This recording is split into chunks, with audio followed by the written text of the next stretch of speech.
Bismillahirrahmanirrahim. Assalamualaikum warahmatullahi wabarakatuh.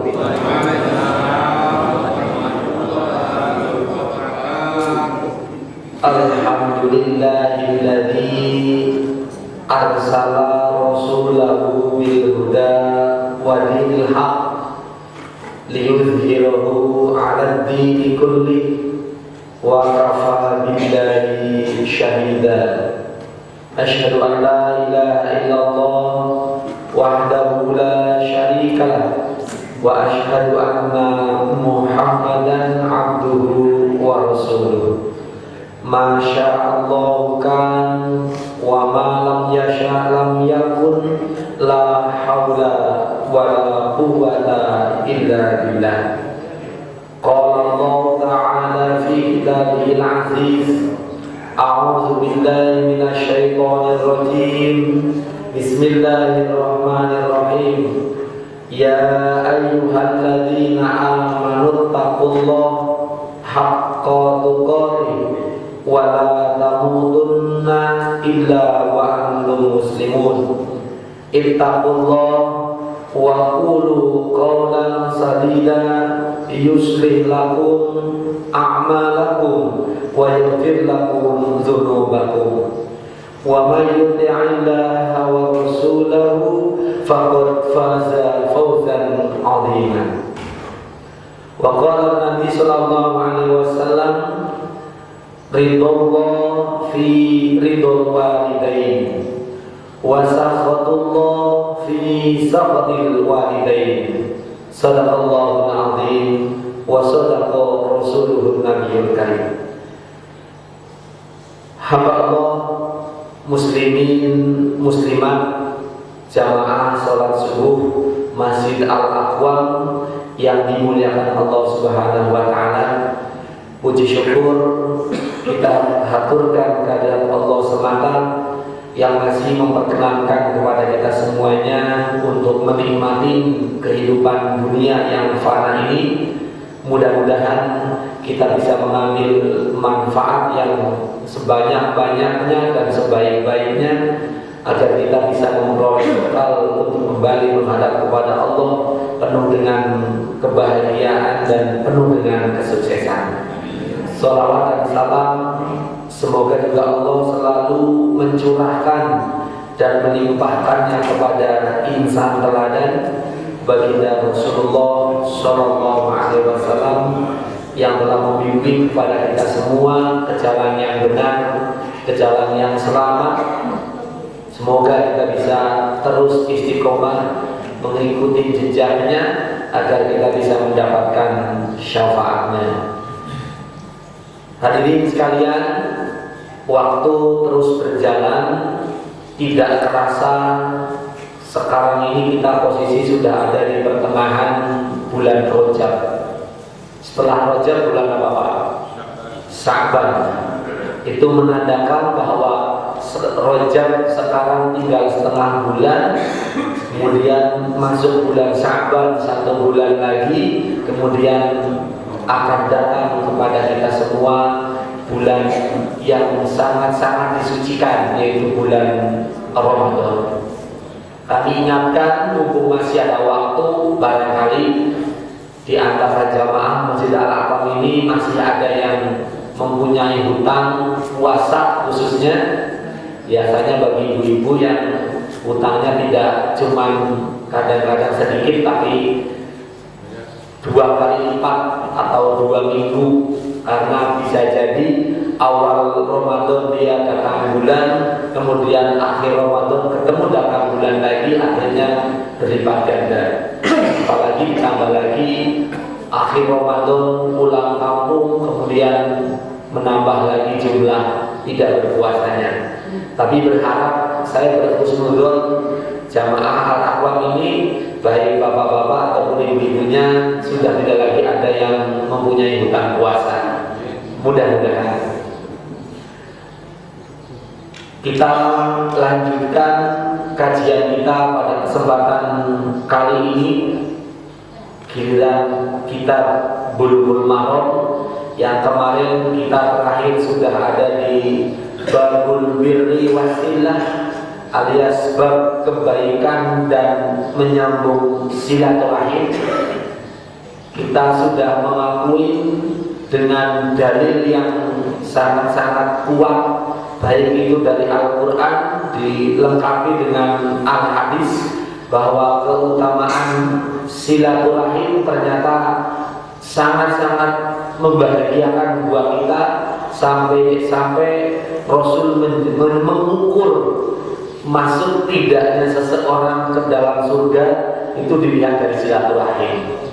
Untuk itu mari jadikan khususnya sholat berjamaah 5 waktu di masjid, kemudian adanya taklim atau pengajian baik yang di masjid atau mungkin di rumah-rumah keliling, jadikan itu sebagai acara silaturahim awal sebelum kita bisa berkunjung atau bersilah di luar waktu-waktu itu. Syukur sholat berjamaah berjalan bagus, taklim juga kita selalu hadir, disempurnakan dengan kita berkunjung bersilah ke tempat saudara, ke tempat teman, apalagi ke tempat keluarga di luar waktu-waktu itu, sehingga itu akan menjadikan sempurna lagi. Rasul terakhir kemarin menginformasikan kepada kita, la yadkhulul jannata qati, tidak akan masuk surga orang-orang yang memutus, yaitu memutus silaturahim.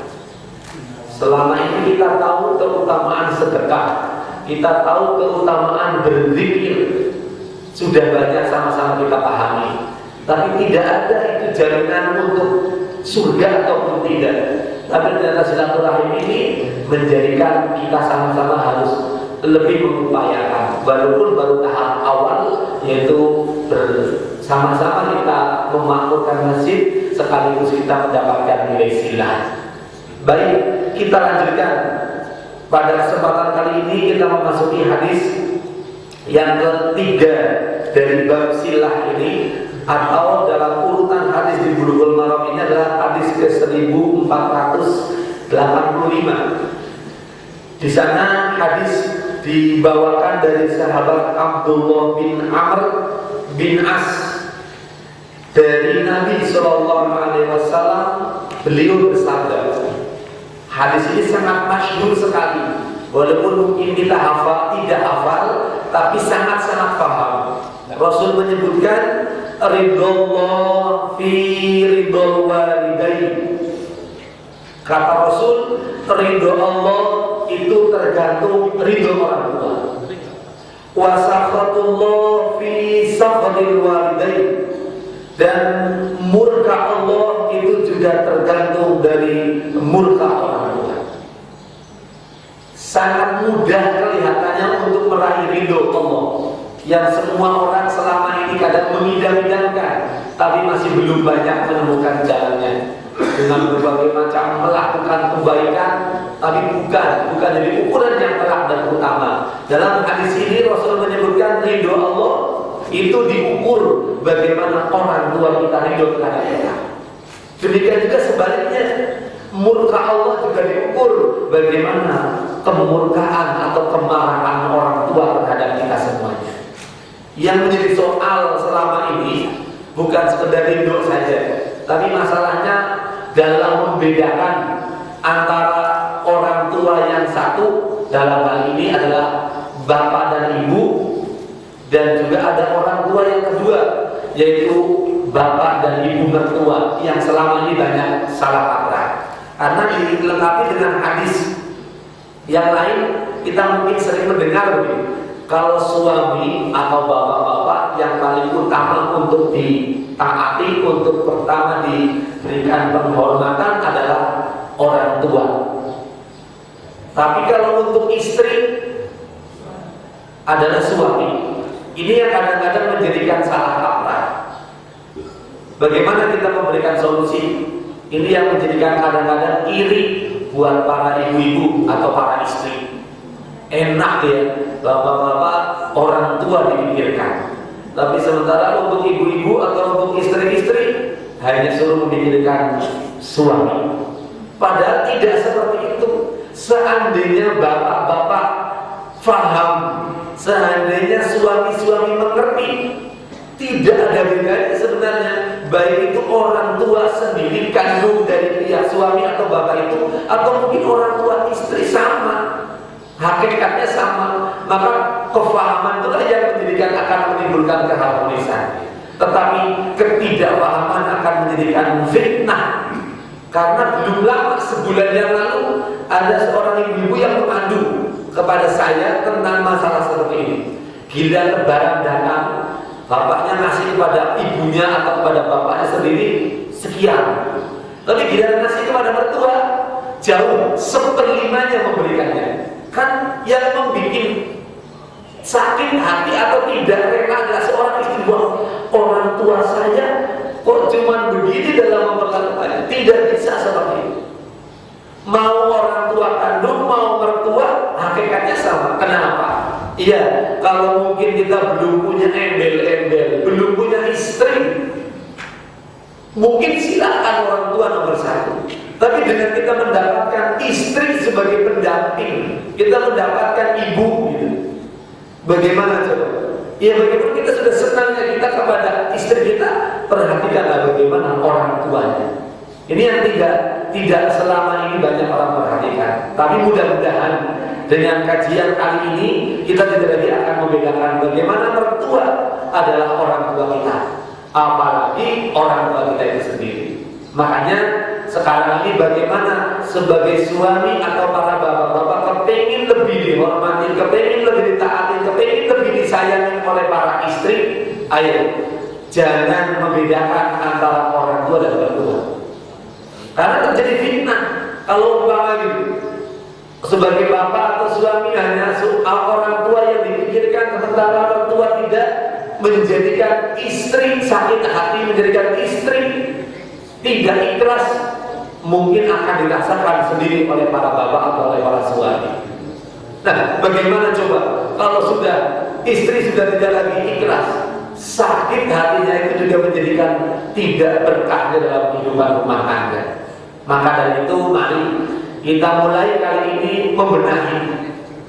Kalau mungkin selama ini kita keliru, selama ini kita salah, kesempatan bulan Sya'ban akan datang, bulan Ramadan juga akan datang. Jangan nunggu lebaran kita bermaaf-maafan.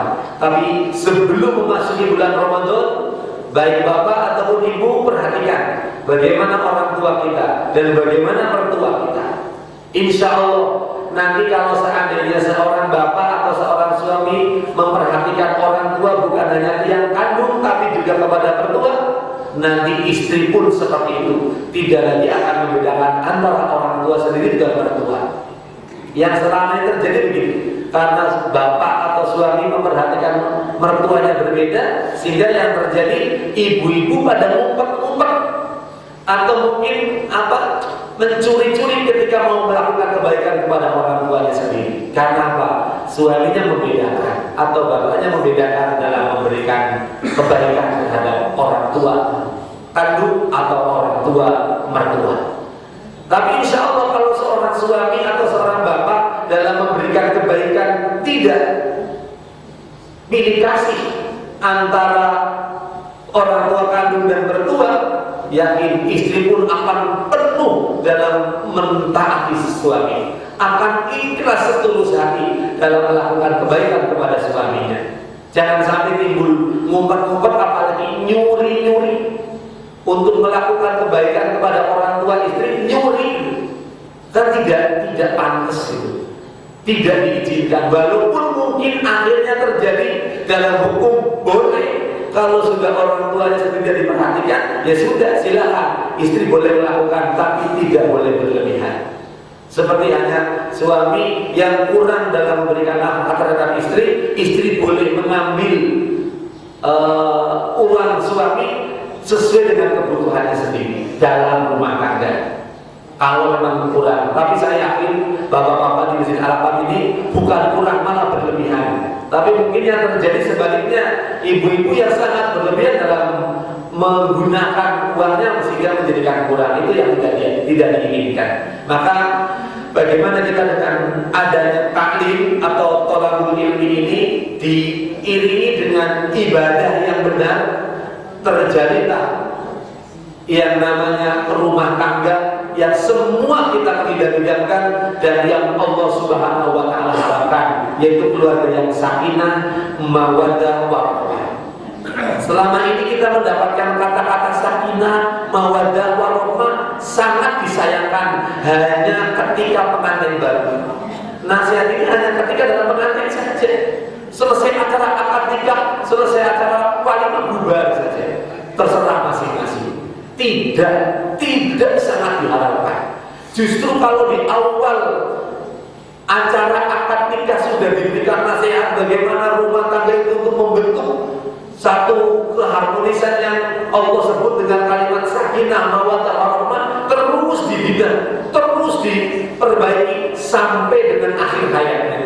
Maka perjalanan waktu itu dari mulai akad nikah kemudian berjalan waktu setahun, 2 tahun, 3 tahun terus sampai dengan kakek-kakek, nenek-nenek, berharap semakin sempurna itu kata-kata sakinah, mawaddah, warahmah. Itu sebenarnya Allah sudah memberikan kalimat sangat bagus. Sakinah itu artinya tentram. Kenapa bisa tentram? Ya karena adanya mawaddah. Itu artinya cinta di saat masih muda. Tapi rahmah adalah sayang karena yang sudah waktunya berjalan, sudah sepuh, sudah tua. Maka pantas sakinah itu artinya tidak hanya didapat ketika masih muda, tapi sampai sudah tua pun tetap akan mendapatkan sakinah karena sudah Allah berikan bumbu 2, adanya mawaddah, warahmah. Nah, bagaimana untuk bisa mendapatkan sakinah, mawaddah, warahmah tadi? Untuk mendapatkan bagaimana perhatian suami terhadap orang tua, suami terhadap mertua, untuk melahirkan antara istri kepada suami. Itu yakin akan terwujud.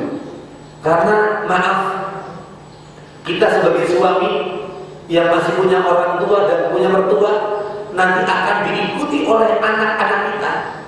Bagaimana anak kita akan bisa hormat dan taat kepada orang tua? Kita juga yang harus menjadi ukuran, menjadi contoh kepada orang tua kita sendiri. Terus berkelanjutan. Tidak bisa kita ngomongin anak kita untuk taat, untuk hormat kepada orang tua, sementara kita sendiri kepada orang tua pun masih membeda-bedakan antara orang tua sendiri dan orang tua kandung. Tidak diharapkan. Itu yang pertama, antara mertua dan orang tua. Sehingga sudah tidak lagi boleh terjadi, khususnya di jamaah Masjid Al-Aqwam ini, yang saling membedakan antara orang tua dan mertua, sehingga nanti tidak lagi akan diharapkan istri harus mencuri-curi atau diam-diam dalam memberikan kebaikannya kepada orang tuanya sendiri. Tidak. Yakin nanti akan munculnya istri taatnya penuh kepada suami karena suami sudah pengertian dan tidak indikasi untuk melakukan kebaikan baik kepada orang tua ataupun kepada mertua. Nanti kita pernah mendengar kisah bagaimana seorang istri yang taatnya kepada suami sampai-sampai ketika pesan suami jangan pergi keluar rumah kalau belum suami pulang, benar dilakukan sekalipun orang tua sendirinya sakit sampai dengan koma bahkan sampai meninggal dunia, istri ini belum berani keluar karena apa? Pesan suami. Yakin suami juga melakukan seperti itu perhitungan dengan dalil, dengan hukum, karena memang dia paham, sehingga ketaatan istri pun penuh, tidak karena dendam dan tidak karena emosi. Yakin akhirnya muncullah hadis ketika seorang istri yang taatnya kepada suami berlebihan penuh sangat, sehingga sampai orang tua sendiri tidak lagi dipikirkan, sampai sakit kemudian koma dan meninggal dunia. Akhirnya diadukan kepada Rasulullah, bagaimana ada perempuan yang kurang ajar hanya karena taat terhadap suami, akhirnya ibunya sendiri meninggal dunia pun dia tidak mau mengunjungi. Namun sudah, padahal ini hukum, tidak boleh lagi timbul sinis dan emosi. Rasul menghukumnya bagaimana? Orang tua yang meninggal dunia ini, yang tidak ditengokin oleh anak yang tadi taat terhadap suaminya, dari mulai sakit sampai dengan koma dan meninggal dunia, Rasul menyebutkan dosanya orang tua ini diampuni oleh Allah Subhanahu wa taala karena bisa mendidik anak perempuannya untuk bisa menjadi anak yang solehah sehingga taat kepada suami penuh. Tapi tolong ya, jangan berat sebelah, karena selama ini yang tidak terjadi keadilan, kami menjumpai pengajian jumlah kapasitas dan juga jumlah waktunya yang terjadi jauh lebih banyak pengajian ibu-ibu daripada bapak-bapak.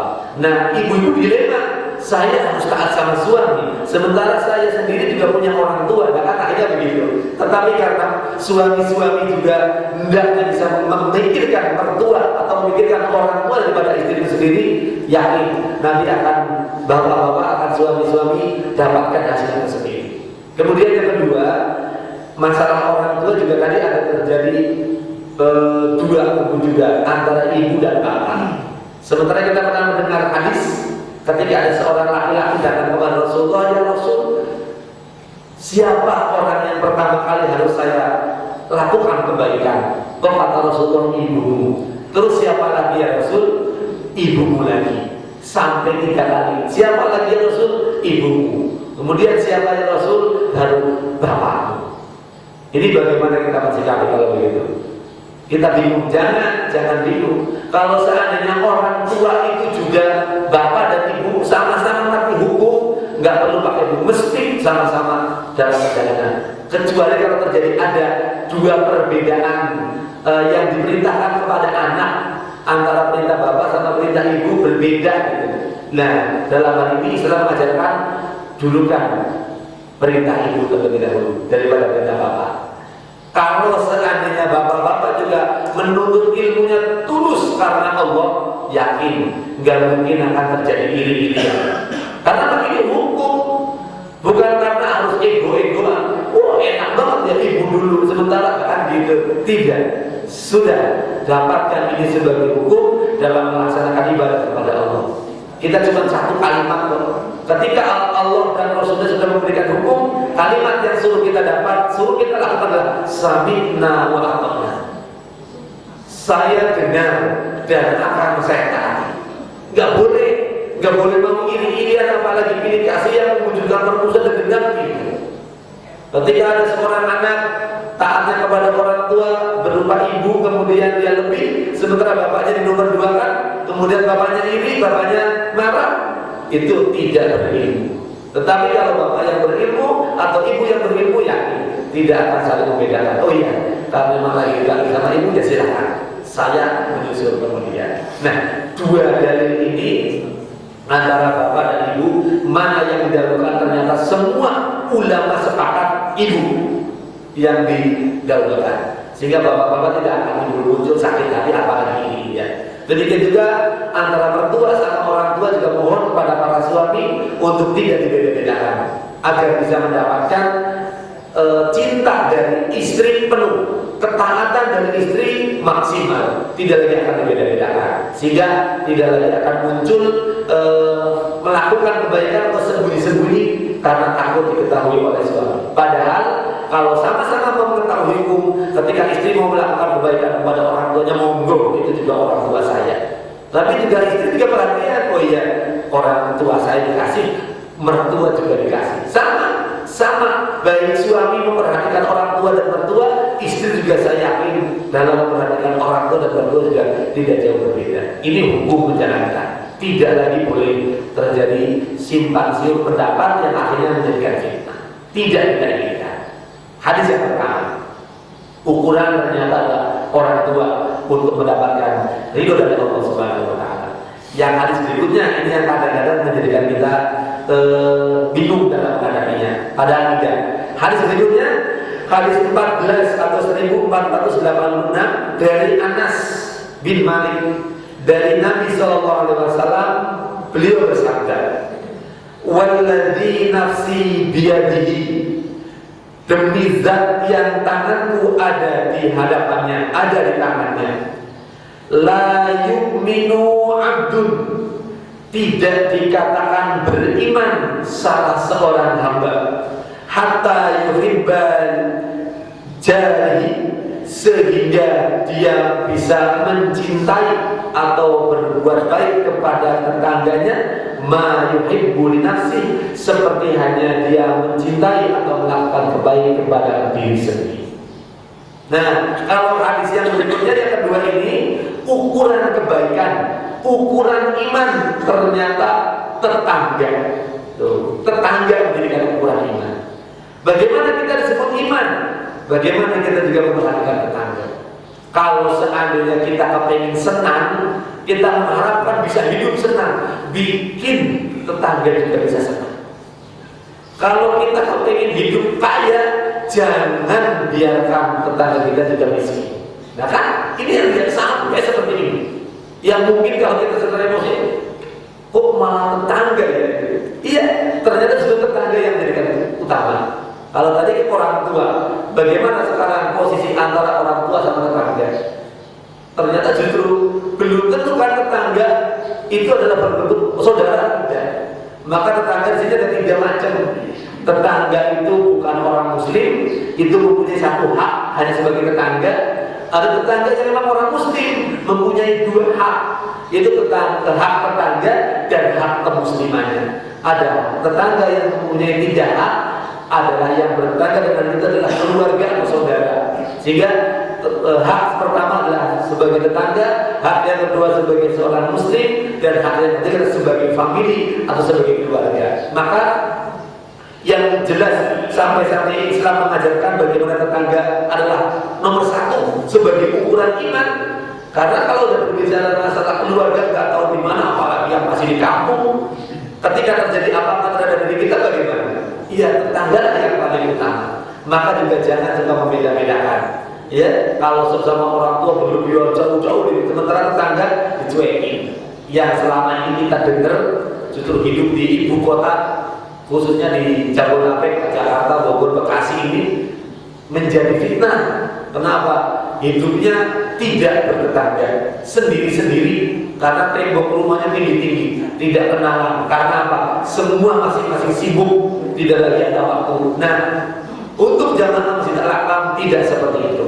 Jangankan kok keluarga dekat, jangankan tetangga dekat, tetangga jauh pun kita memikirkannya. Nah, mudah-mudahan sebagai hukum daripada yang kita semua pelajari, menjadikan harmonisnya kita dalam hidup berumah tangga, menjadikan harmonisnya kita juga hidup bertetangga. Yang terjadi nanti kita akan mendapatkan kebaikan semuanya. Enak, ternyata hidup yang paling nyaman adalah hidup yang tetangganya baik, juga keluarganya juga baik. Jangan sampai malah terjadi kepada tetangga baik, malah kepada keluarga tidak baik, salah. Juga sama, kita kepada keluarga baik, kepada tetangga tidak baik, juga salah. Tapi orang yang berilmu, apalagi orang yang beribadah, dia akan mendapatkan kepada tetangga yang juga dia berlaku baik, apalagi pada keluarga, kepada orang tuanya. Silakan 2 hadis ini barangkali ada yang mau menanggapi, atau ada yang mau komplain, atau mungkin ada yang mau bertanya. Kami persilakan. Cukup 2 hadis terlebih dahulu, baru nanti kita masuk kepada hadis berikutnya. Monggo. Nah, ini biasanya ibu-ibu yang paling komplain juga. Silakan. Silakan Bapak, ibu yang mau bertanya. Itu ada ibu itu sebelah pojok sana tuh dan juga.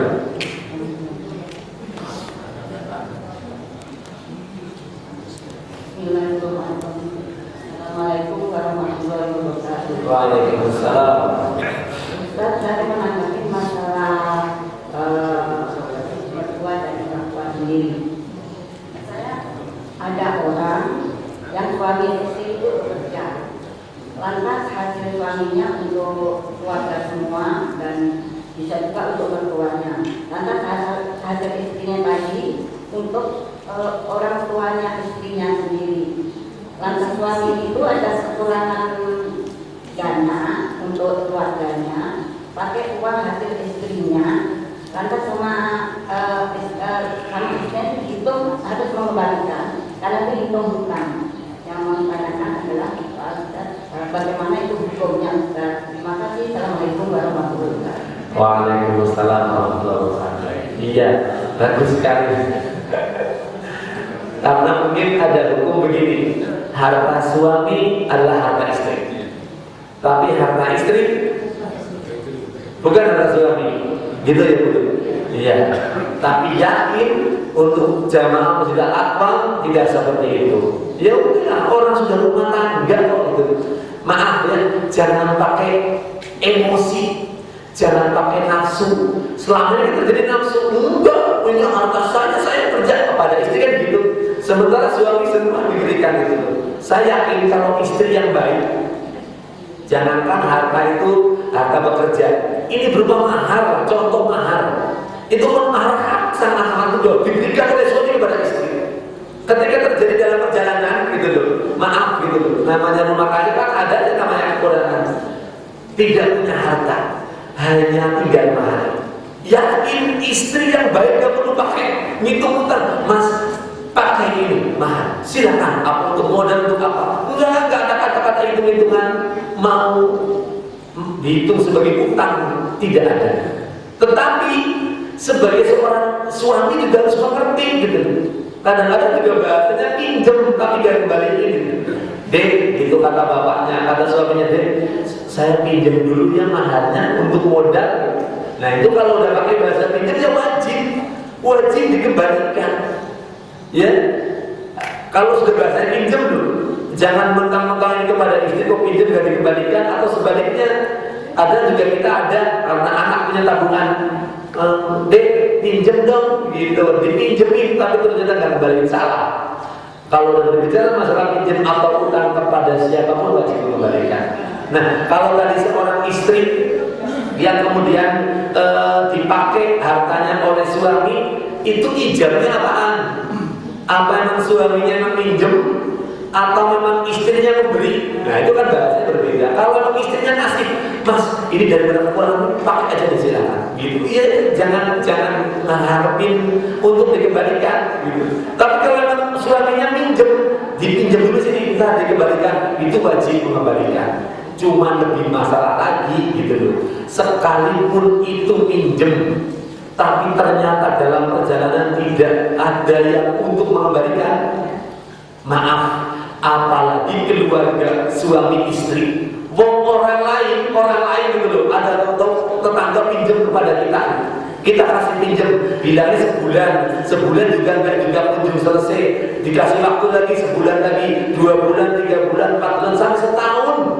Kita tahu bahwa ternyata dia nggak ada yang untuk mengembalikan, mau bilang apa? Islam kan mengajarkan cuma 2, berikan tangguh kepada orang yang pinjam kepada kita, kasih waktu gitu. Dan walaupun janjinya sebulan 2 bulan, tapi ternyata sampai setengah tahun belum bisa bayar, kasih waktu lagi. Dan yang kedua, Islam mengajarkan kalau kamu mensedekahkan atau mengikhlaskan jauh lebih baik, gitu kan? Itu Islam mengajarkan. Itu orang lain, itu tetangga, apalagi itu suami istri atau kepada bapak dan ibu sendiri kandung, kok mau dihitung sebagai utang? Ya monggo.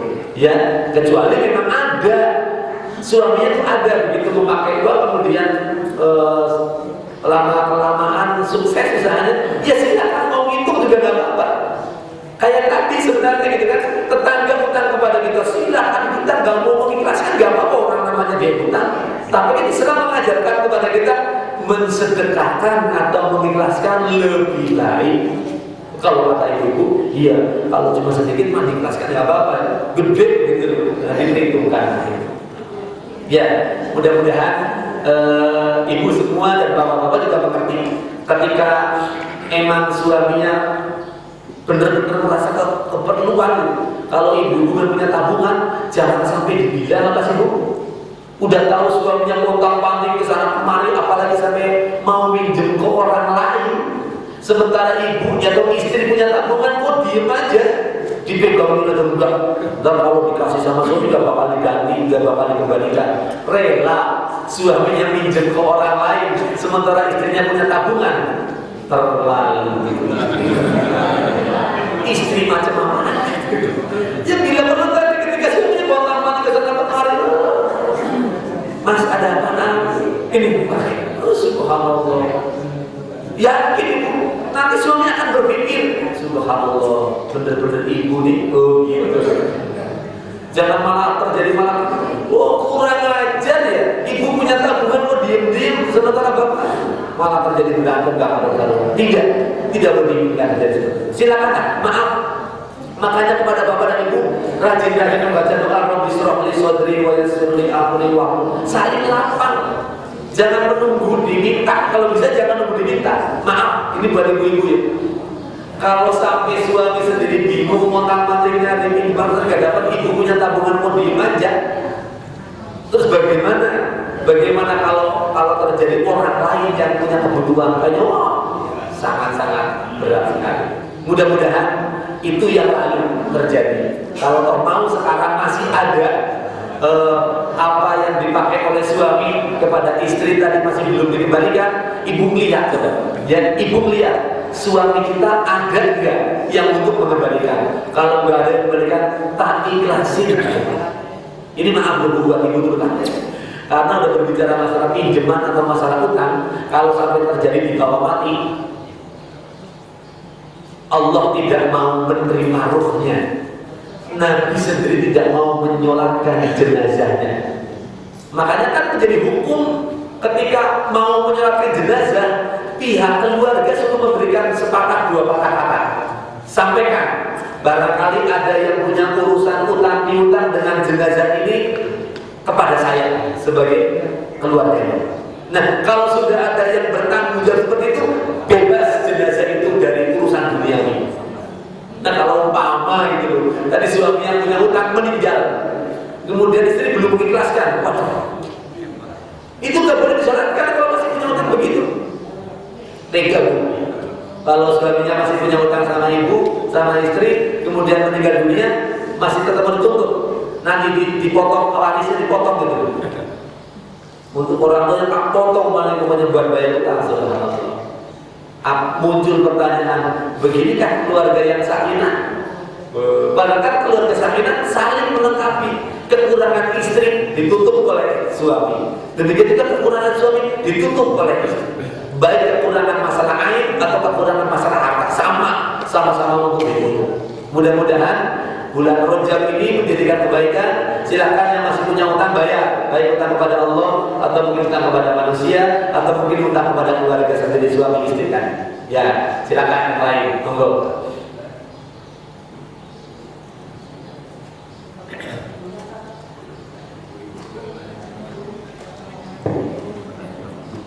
Assalamualaikum warahmatullahi wabarakatuh. Waalaikumsalam. Ustaz, Monggo.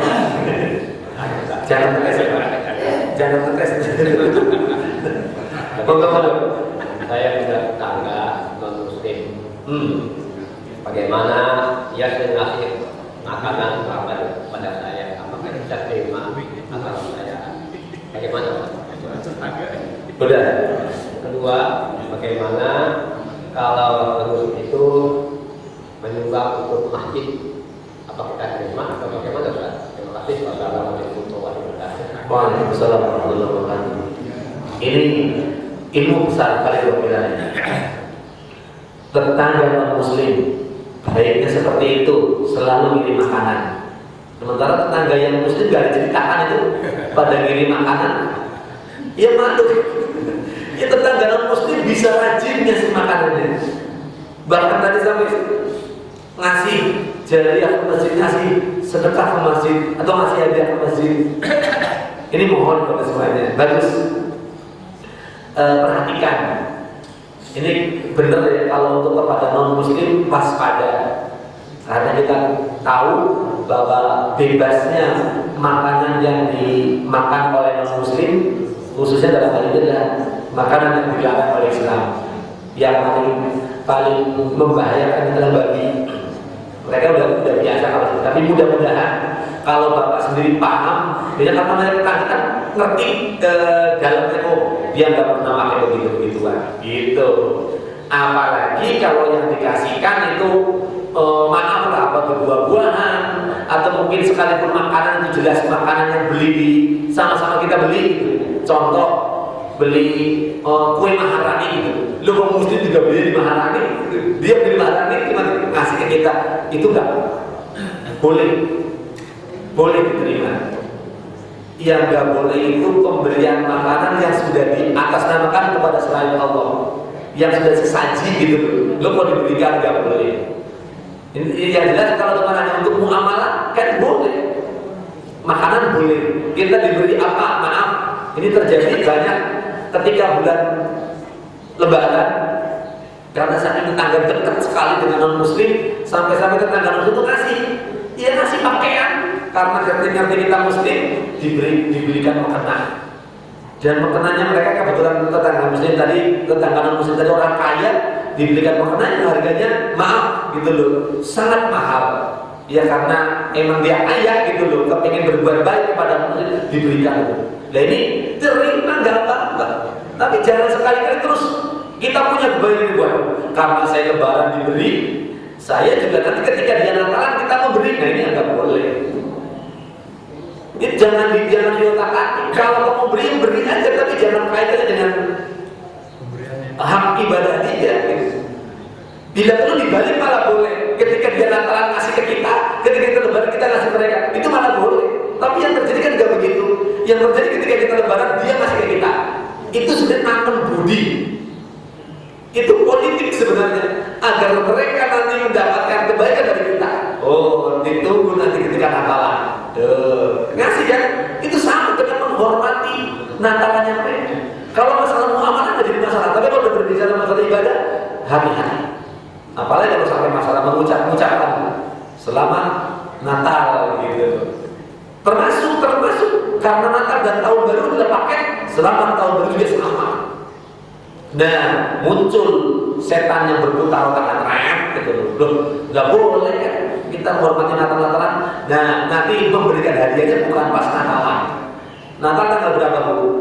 Oh, apal kan? Iya, ibu kadang memberinya kadang tanggal 23 atau lewat sekalian tanggal 27. Enggak beda itu, sama itu. Iya sama aja. Orang yang sebenarnya kita mau memberikan pas Natalan cuma tahu nggak boleh, udah biar aja ngasihkan lebih dulu tanggal 20. Ya sama, 20 atau 25 kan sama itu. Maksudnya itu kan untuk Natalannya itu. Nah ini mohon bagi semuanya. Nah ini kalau demikian itu untuk masalah makanan juga sama. Kalau memberi silakan memberi. Kalau mereka memberi, kenapa kita nggak memberi kepada mereka? Nah kedua tadi masalah sumbangan, nyumbang ke masjid boleh. Kita kan butuh dana. Masalahnya buat dia nggak jadi pahala gitu Pak. Buat dia nggak jadi pahala, dia hanya dapat kebaikan itu aja sekali. Bedanya kalau orang yang muslim, orang yang beribadah, gitu kan, orang yang beriman terus mengalir selagi memang masjid itu untuk manfaat semuanya. Itu bedanya gitu Pak. Jadi kalau untuk orang yang tidak beribadah, untuk orang kafir atau untuk orang yang musyrik tadi memberikan kebaikan, ya hanya sekali dapatnya itu. Muamalah dapatnya aja, tapi tidak mendapatkan pahala apa-apa. Termasuk memberikan di Idul Adha dia berikan sapi, ini sebelih aja dimakan orang kita yang menyembelih, kita yang membaca doa, kita yang masak nggak apa-apa. Ya, baik. Tapi sekali lagi pertanyaan Bapak tadi sebenarnya nyinggung gitu. Orang tetangga yang muslim gak pernah ngasih makanan yang muslim. Tapi mohon ya, ini sebenarnya kalau berbicara masalah tetangga rawan sekali. Mungkin ibu pernah mendengarkan Bu ya, kalau masak itu tolong perbanyak airnya bagi tetangga.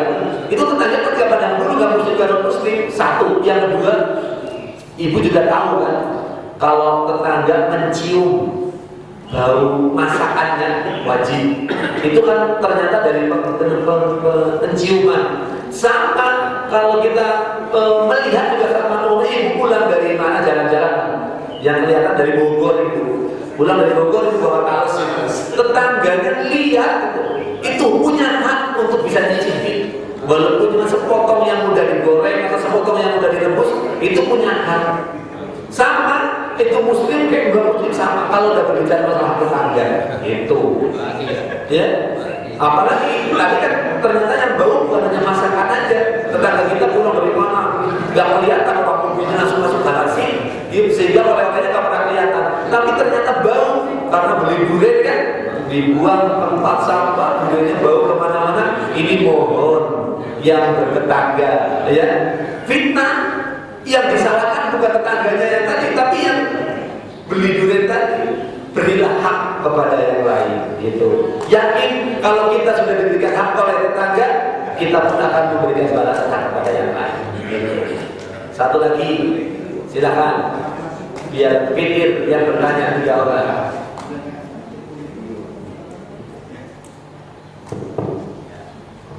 Baik, bismillahirrahmanirrahim. Assalamualaikum warahmatullahi wabarakatuh. Waalaikumsalam warahmatullahi wabarakatuh. Berbicara tentang berkaitan dengan orang tua dari saya dan orang tua dari istri. Mertua. Iya, tapi saya tidak tegas ketika kata orang tua itu kan berarti sudah ada pembeda di sana. Saya mengatakan bahwa orang tua dari saya dan orang tua dari istri. Makanya kalau itu bicara mertua berarti di sana sudah ada pembeda. Makanya saya tidak setuju dengan kata-kata mertua. Iya, orang tua. Ya. Berkaitan dengan ini saya akan berbicara tentang ini tanggapan dari Ustaz bahwa ketika tadi Ustaz mengatakan ada pembeda antara orang tua sendiri dan orang tua dari istri berkaitan dengan pemberian Ustaz. Ketika kasusnya adalah orang tua saya dengan orang tua istri itu beda kebutuhannya. Kemudian ketika kita mampu memberikan beda juga kebutuhannya. Lalu ketika kita memberikan sesuatu itu sesuai dengan kebutuhannya, ketika ini tidak terjadi sebuah komunikasi yang baik, yang pastinya kan terjadi juga fitnah. Nah itu kan seperti apa Ustaz? Padahal kita prinsipnya adalah ketika kita memberi, kan kalau tidak salah kan juga tergantung kebutuhannya. Maka kita bagaimana ketika kita kasih juga sesuai dengan kebutuhannya Ustaz. Nah itu bagaimana seperti apa? Kan kadang kita sendiri bingung. Padahal maksudnya kita semua baik gitu kan. Yang kita sangat juga baik, cuman kadang kebaikan kita sendiri juga tidak dimengerti oleh orang yang justru kita berbuat baik itu sendiri Ustaz. Yang satu, yang kedua, ketika kita bicara tentang seorang suami, bagaimana seorang suami ini menjadi menjadi kepala rumah tangga dan juga sekaligus menjadi sebuah kepemimpinan. Karena kita sendiri sebagai saya sudah rumah tangga, ketika saya merasa menjadi seorang suami, gitu kan. Ketika kita berkaitan dengan tadi artinya seorang itu juga mengikhlaskan ketika hasil dari penghasilan ini ketika dia bekerja gitu kan, jika saya kepada suaminya atau untuk kebutuhan suaminya Ustaz. Tapi dalam pandangan Islam sendiri seperti apa Ustaz? Ketika ya mohon maaf artinya kita sendiri sebenarnya agak merasa risik ketika memang kita sendiri memakai harta istri, walaupun memang tadi Ustaz sampaikan bahwa itu boleh Ustaz. Kira-kira seperti apa pandangan Ustaz? Assalamualaikum warahmatullahi wabarakatuh. Waalaikumsalam warahmatullahi wabarakatuh. Iya. Betul ya. Kalau sudah berbicara masalah kebutuhan itu lain lagi. Ya, tadi kan saya akan membedakan antara orang tua suami atau orang tua istri. Karena kan suami nomor satu adalah orang tuanya, kemudian istri untuk taat utama adalah kepada suaminya. Maka ketika seorang suami memberikan kebutuhan kepada orang tuanya ternyata lebih sedikit karena kebutuhannya sedikit dibanding dengan kebutuhan mertua, ia tidak jadi soal. Ini mohon, cuma masalah yang menjadi fitnah tadi benar, secara kebutuhan itu benar, tidak bisa dibedakan. Kebutuhan orang tua suami besar karena memang lagi membutuhkan. Kebutuhan orang tua istri memang sedikit karena kurang kebutuhannya, nggak apa-apa. Tapi tetap bagaimanapun masalah seperti ini, suami yang baik itu ya jujurlah kepada istrinya gitu kan. Manggilnya apa sih? Kalau suami yang baik manggil kepada istrinya apa? Dek atau mama atau ibu atau saya atau saya. Kayaknya aku banget ngomong sayangnya gitu loh. Atau mami papi gitu. Atau Ustaz kemarin itu. Iya, kayaknya aku banget manggil saya, aku karena mungkin gak pernah manggil saya. Iya, ini mohon secara hukum itu boleh. Suami melakukan kayak tadi boleh, memberikan kepada orang tua sendiri lebih besar karena lagi membutuhkan, gitu loh. Kemudian memberikan kepada mertua atau bahasa saya, tadi kata orang tua istri sedikit karena mereka boleh sedikit. Ini masalahnya apa? Kalau mungkin ngerti bahwa suami memberikan banyak karena orang tua lagi banyak kebutuhan, nggak apa-apa. Mungkin kan orang istri nggak paham karena lagi banyak kebutuhan gitu. Maka dibutuhkan sekarang keterbukaan, transparan gitu. Saya yakin nggak akan timbul fitnah. Itu kecilnya dalam rumah tangga kan seperti itu, besarnya dalam pemerintahan sekarang karena tidak ada transparan terjadi fitnah, yang korupsi segala macam. Artinya bukan korupsi ini dibagi-bagi segala macam kan? Tidak, sudah terbuka sekarang. Bilang suami, Mbak atau Dek atau Mi gitu loh. Ini ibu saya lagi butuh gini. Oh ya kasih. Loh bilang terus, istri malah juga bilang terus nyuruh. Mas, itu bapak ibu lagi butuh gini. Nah bilang terus istri yang baik itu nyuruh. bukan malah menghalang-halangi. Demikian juga sama sebaliknya. Kalau kita terbalik sekarang, terbalik kebutuhan orang tua jadi besar gitu loh daripada kebutuhan orang tua sendiri. Bagaimana kita melakukan? Apakah anak mau diberi? Jangan sampai tadi ketika kebutuhan orang tua sendiri besar dipenuhi, tapi tidak sekarang kebutuhan orang tua istri juga besar masih diperhitungkan. Itu kan tidak fair, tidak gentle, tidak jujur dan pilih kasih namanya seperti itu. Jadi makanya mudah-mudahan ke depan tidak lagi akan terjadi, sama-sama memahami. Istri pun saya yakin punya akal sehat. Ketika orang tua dari suami atau mertua dari pihak istri tadi memang membutuhkan, bila perlu suami belum memberikan, istri udah kirim terlebih dahulu dipakai karena buat kebutuhan apa-apa. Demikian juga sama ketika ibu orang tuanya istri membutuhkan, suami juga dulu nih gitu kasih mama karena kebutuhan gitu. Jadi sama, nggak lagi akan terjadi fitnah. Masalah besar kecil betul kebutuhan. Sekarang masalahnya seandainya tidak ada kebutuhan, hanya menyenangkan. Masalahnya kayak besok terjadi lebaran gitu. Jangan lihat kebutuhan, kalau kebutuhan lagi menyenangkan ketika lebaran gitu loh. Mau memberikan bahasa orang kampung dan THR. Coba mas merasakan gimana memberikan THR kepada orang tua istri dengan memberikan THR kepada orang tua sendiri, beda apa sama? Kalau berbicara masalah kebutuhan jangan dibahas. Ini masalah kesenangan terlepas dari kebutuhan. Mas yang mana nih? Mau diberikan sama atau tidak? Bingung kan? Iya, itu yang bagus.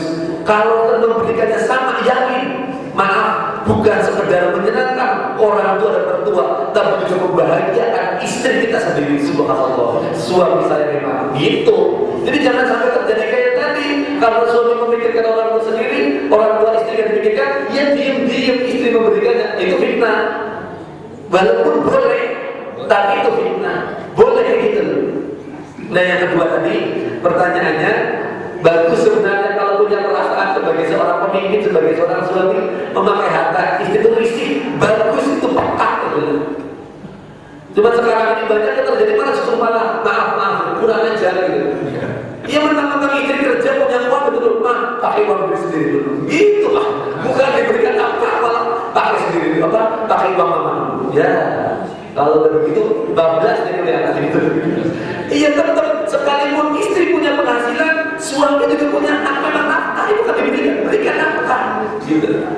Toh juga maaf, sekalipun kita memberikan nafkah pada istri, sementara istri bekerja, kemana coba nanti? Ditabung untuk kebutuhan kita bersama gitu.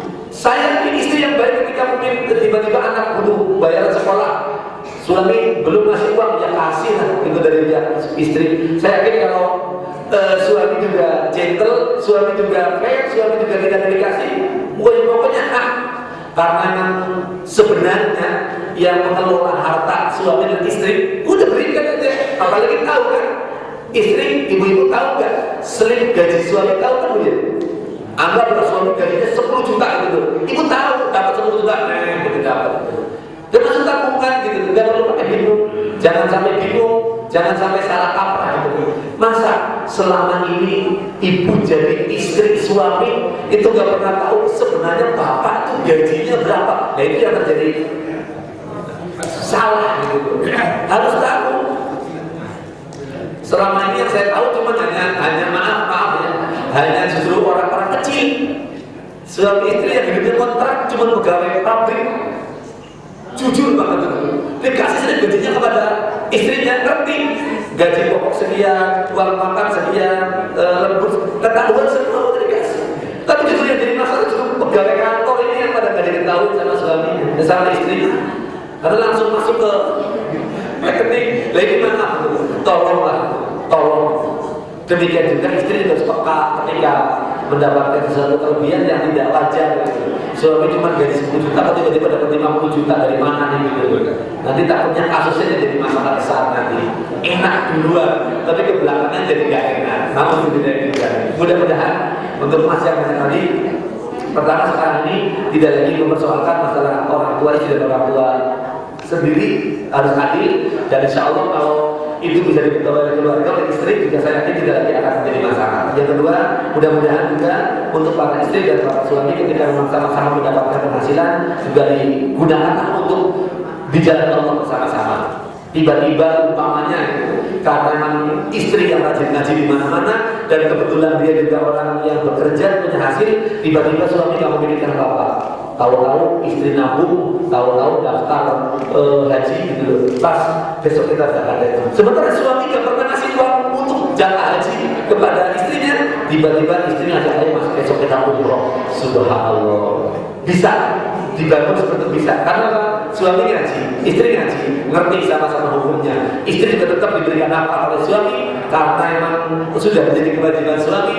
Walaupun juga istri itu sudah benar-benar datang sendiri, tapi insya Allah karena ilmu dan ibadah yang kita dapatkan, kita lakukan akan menjadikan keharmonisan buat semuanya. Demikian barangkali yang bisa kita dapat pada kesempatan pagi hari ini. Mudah-mudahan bisa untuk menambah keharmonisan kita dan menambah ukhuwah di antara kita semuanya, baik kepada tetangga, kepada mertua, kepada orang tua sama. Saya mohon sekali lagi tolong terus jalin ukhuwah dan jangan lupa bangun terus keharmonisan dalam rumah tangga dengan kalimat sakinah, mawaddah, warahmah sampai dengan akhir hayat kita. Akhirnya lebih kurang mohon maaf. Billahi taufiq wal hidayah. Wassalamualaikum warahmatullahi wabarakatuh.